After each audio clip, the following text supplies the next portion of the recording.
saya anggap itu zaman jahiliyah. Nah ini nggak perlu dibahas. Saya kena masalah.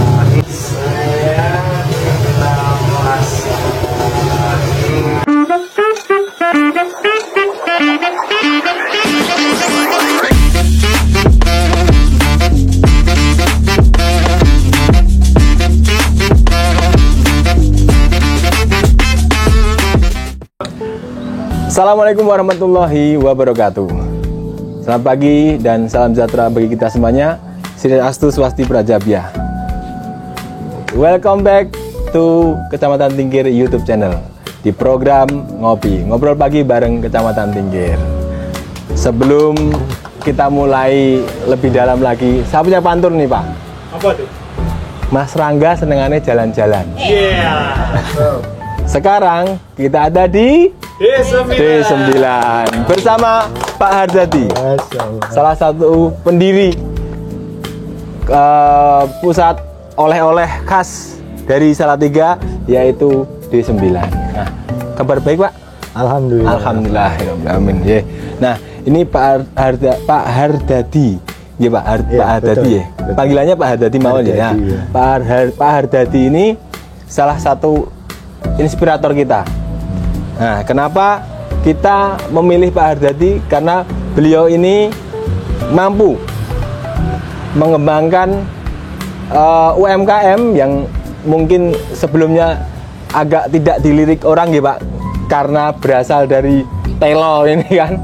Nah, ini menjadi sebuah sentra industri yang dikembangkan di daerah Kota Salatiga dan menjadi salah satu pusat oleh-oleh yang dicari dari masyarakat, khususnya di kota-kota lain untuk datang ke Salatiga, begitu ya Pak. Nah, Pak Hardadi, sebelum jenengan menceritakan yang kenapa kok sampai sebesar ini, nah masyarakat pengen tahu Pak, kisah inspiratif apa yang jenengan lakukan dulu sampai menemukan, oh ini telo, ini singkong ini ya, ini pasti menjadi sebuah hal yang masterpiece seperti itu. Monggo Pak. Baik Mas, terima kasih. Sebenarnya bukan kita yang pertama untuk olahan singkong itu, bukan kita, tapi ada masternya, yaitu Getuk Ketek. Getuk Ketek, oh iya, Getuk Ketek itu memang salah satu UMKM legend juga ya Pak. Iya, betul. Jadi di antaranya kita terinspirasi dari beliau juga. Gitu. Tapi ya kalau D9 ini memang berawal dari tahun 2009. Dari 2009 itu kita mulai usaha dan bisa sampai seperti sekarang ini. Gitu. Nah, itu Pak, asal muasalnya kalau saya lihat itu mulai dari 2009 ya. Nah, sebelumnya itu apakah jenengan itu memang bergelut dengan seputar telo atau singkong ini, atau punya usaha lain sebelumnya Pak? Nah, baik. Jadi memang untuk khusus kehidupan kami jadi kalau sebelum 2009 itu saya anggap itu zaman jahiliyah. Dan ini nggak perlu dibahas menurut saya ya. Lah ini harusnya Pak, setelah 2009 ini awal titik balik kehidupan kami. Artinya di tahun itu saya kena masalah narkoba di Surakarta. Lebih tepatnya saya tinggal di Blok D. Blok D itu blok narkoba. Dan 9 itu nomor kamar dan saya. Dan waktu itu panjenengan sudah berkeluarga atau masih sudah berkeluarga ya? Saya sudah punya anak 3. Oh, berarti ini dulunya rockstar. Moga Pak dilanjut. Jadi dari D9 ini memang inspirasinya itu dari sana juga. Ya waktu itu berpikir mau ngapain nanti kalau keluar, bingung juga kan. Nah, aku itu ingat orang bikin singkong gitu. Nah, dari situ akhirnya apa aku bikin itu ya. Dan kebetulan di Ngaglik ini ada Getuk Ketek juga. Nah, waktu itu gitu itu juga, cuma kalau bikin getuk kok cuma ikut-ikutan. Akhirnya kita bikinlah singkong keju ini gitu.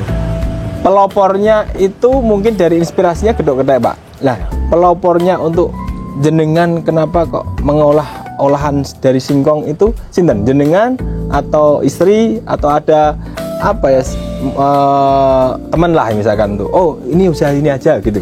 Nah, waktu itu saya itu waktu di Jakarta ngelihat orang bikin singkong itu enak banget gitu. Oh, ternyata caranya itu digoreng 2 kali, masaknya itu 2 kali gitu. Nah, itu masih di sini terus gitu loh. Di otak saya itu masih teringat memori itu gitu. Nah, sudah puluhan tahun akhirnya saya mikir-mikir itu. Oh, kalau saya bikin singkong keju bagaimana ya? Singkong keju akhirnya ya saya nyoba itu. Jadi begitu saya keluar dari Solo itu saya langsung berusaha untuk bikin ramuan singkong keju. Tapi sebelum saya bikin singkong keju ini, karena saya harus menghidupi 3 anak saya, waktu itu saya pertama kali keluar dari rutan itu jualan nasi dulu waktu itu. Di mana, Pak? Di rumah di sini. Di rumah? Iya. Oh, berasli dengan ngaklik sini juga ya? Iya. Saya tinggal di Argowiono. Kebetulan kan deket Anida. Itu mereka itu kalau makan di tempat kita gitu. Nah, dari situ saya ngumpulin uang sedikit demi sedikit gitu. Kalau ada uang terkumpul, saya beli minyak, beli keju, beli singkong, nyobalah singkong keju ini tadi. Setelah waktu itu ya berbulan-bulan karena begitu gagal saya harus ngumpulin uang lagi. Pernah gagal, tapi Pak, pada saat olahan pertama itu apakah langsung menjadi sebuah masterpiece atau harus jenengan mencoba beberapa kali? Tidak hanya beberapa kali ya, berbulan-bulan Mas.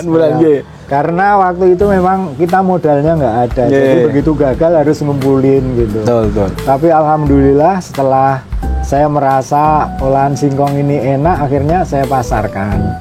Nah, hasil pasaran terakhir Pak, itu jenengan pasarkan di mana? Apakah jenengan distribusikan ke pasar atau jenengan jualan di pasar atau sudah apa ya? Kalau dulu kan mungkin dunia media sosial tidak sebesar saat ini, Pak.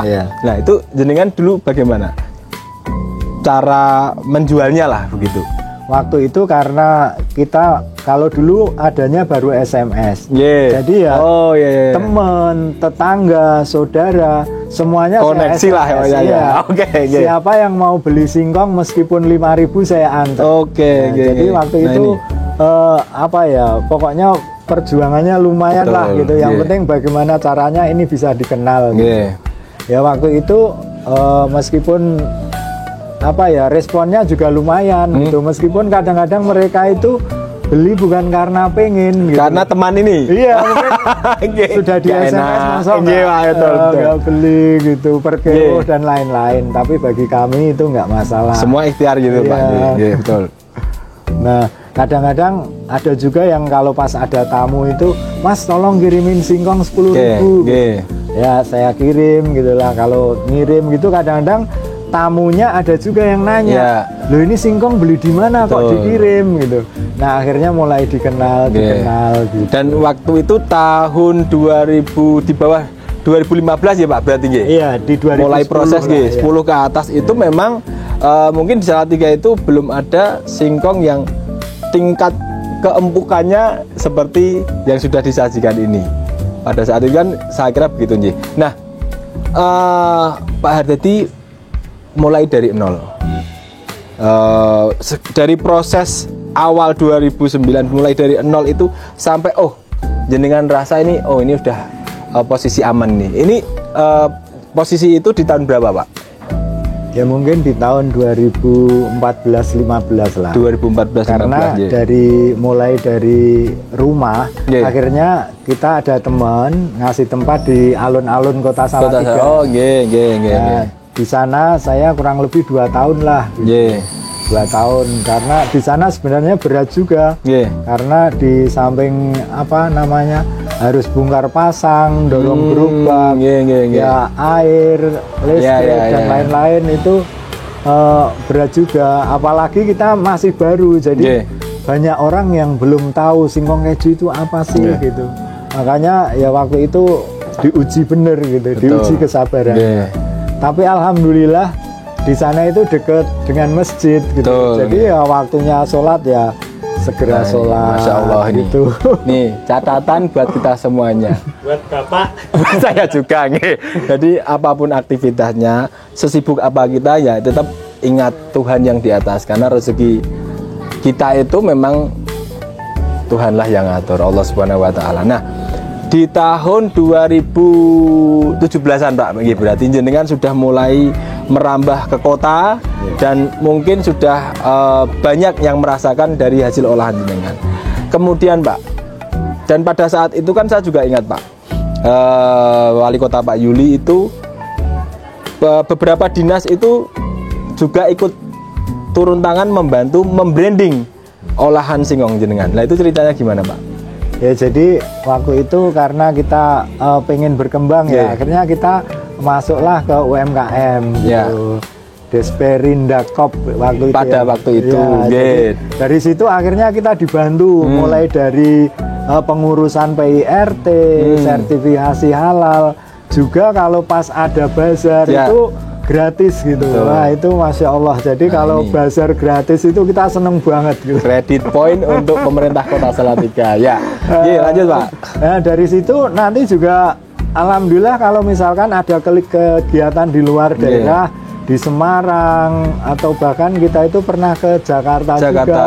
Jadi difasilitasi pemerintah itu lumayan. Jadi dari fasilitas-fasilitas ini ternyata mulai banyak dikenal di kalangan teman-teman UMKM terutama di Jawa Tengah. Jawa Tengah gitu. Betul, Jadi karena kita ketemu mereka akhirnya ya ngobrol, terus akhirnya kita sharing-sharing berbagi ilmu tadi ya Pak. Terus kerjasama, akhirnya ada yang nitip makanan dan lain-lain gitu. Nah ini dan memang termasuk pemerintah Kota Salatiga waktu itu juga kalau ada tamu dari luar kota yang mungkin studi banding ke Kota Salatiga ini juga saya lihat tuh oleh-olehnya pasti singkong keju Pak Nji. Nah ini Pak, pada waktu itu setelah 2019 ya, jenengan dari brand D9 ini sudah mulai dikenal di kalangan masyarakat luas di Kota Salatiga maupun di luar Kota Salatiga. Bahkan saya masih ingat juga ada kementerian yang kesini untuk menjadi sebuah sentra olahan singkong khususnya di Ngaglik ini ya Pak. Nah setelah itu Pak, menurut jenengan efeknya setelah dibantu pemerintah itu apakah sekarang jenengan sudah masuk ke internasional apa masih hanya seputaran Indonesia Pak? Masih UMKM. Masih. Nah pasti kan banyak manfaatnya Pak. Nah itu monggo. Jadi dari bantuan pemerintah itu sekarang ini, apalagi sekarang ini ya, karena bantuannya itu lumayan banyak, hitungannya miliaran lah. Dan alhamdulillah sekarang ini di Kampung Singkong ini sekarang kan jadi Kampung Singkong ya. Jadi benar-benar kalau saya lihat taraf hidup masyarakat ini sedikit naik gitu ya. Meningkat. Dari segi misalkan di Jalan Argowiyoto ini yang dulu rumah biasa sudah mulai dipugar menjadi tempat usaha apapun itu. Jadi ya ada yang singkong, ada yang oleh-oleh lain atau apapun lah pokoknya di sepanjang Jalan Argowiyoto ini sekarang sudah mulai mereka jualan lah gitu. Juga mempunyai semangat untuk mengembangkan. Nah, dan ini Pak, jenengan setelah ini seperti dilihat ya di daerah Argowiyoto ini ada kafe D9 dan kebetulan juga kemarin kita habis podcast di daerah Kalibening dan itu juga ekspansi dari usaha jenengan. Nah, untuk kedepannya apa yang jenengan pikirkan Pak tentang pengembangan usaha singkong keju ini Pak? Ya pengennya saya yang penting di sini itu maju lah, masyarakatnya lebih berkembang gitu.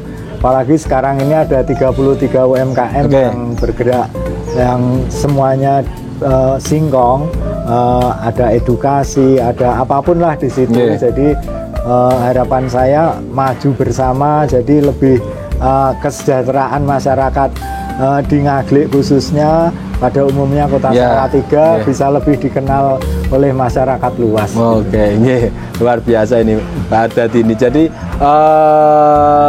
tidak mudah untuk mengembangkan sebuah usaha ya Pak.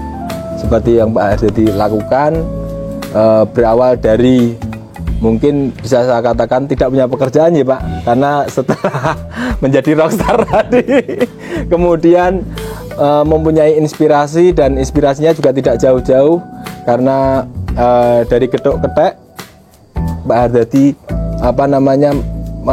bermimpi untuk menjadikan olahan singkong menjadi sebuah olahan yang masterpiece. Nah, dari imbas atau efek D9 ini apa saja Pak?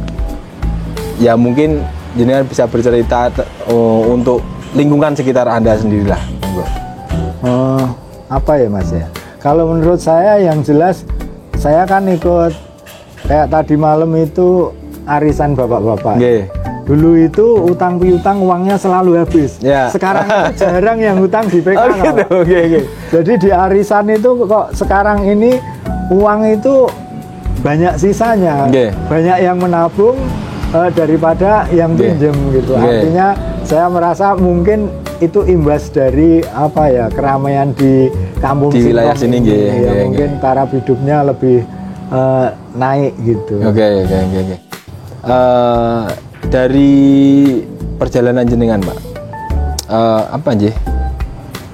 pada saat jenengan sudah ada di titik ini, harapan untuk ke depan itu, atau mungkin pesan-pesan untuk bisnismen baru atau bisnis muda ini, anak-anak muda yang mau mencoba bisnis itu, nah itu monggo jenengan share ilmunya biar mereka itu tidak patah semangat seperti jenengan Pak, yang 5 tahun ya Pak, berarti mulai dari 2009 sampai mungkin 2015 baru posisi di zona aman ya.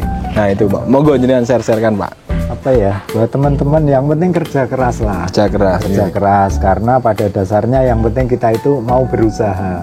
Masalah hasil itu Allah yang menentukan. Jadi pantang menyerah lah, jangan pernah menyerah, terus bekerja keras, lalu semuanya kita serahkan sama Allah.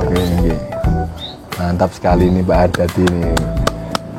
Dan banyak hal yang mungkin terjadi di kehidupan Pak Ardadi ya, mulai dari titik paling rendah, saya kira begitu, dan mungkin saat ini adalah mungkin di top posisi Anda ya, memiliki usaha lagi secara kasat matanya begitu Pak G, menjadi pengusaha yang sudah mapan dan mungkin mempunyai nilai manfaat untuk masyarakat juga. Nah ini, jadi untuk penggiat usaha yang masih awal-awal ini jangan patah semangat. Nah seperti sudah dicontohkan Pak Ardadi yang mengembangkan sentra usaha singkong keju yang ada di Kota Salatiga ini. Nah kisah inspiratifnya seperti tadi yang sudah dikatakan beliau, jangan patah semangat, kemudian jangan meninggalkan ibadah ya Pak. Nah itu kuncinya, saya kira itu, karena apapun usaha kita kalau Tuhan tidak ridho mungkin juga tidak bisa terjadi seperti ini ya Pak.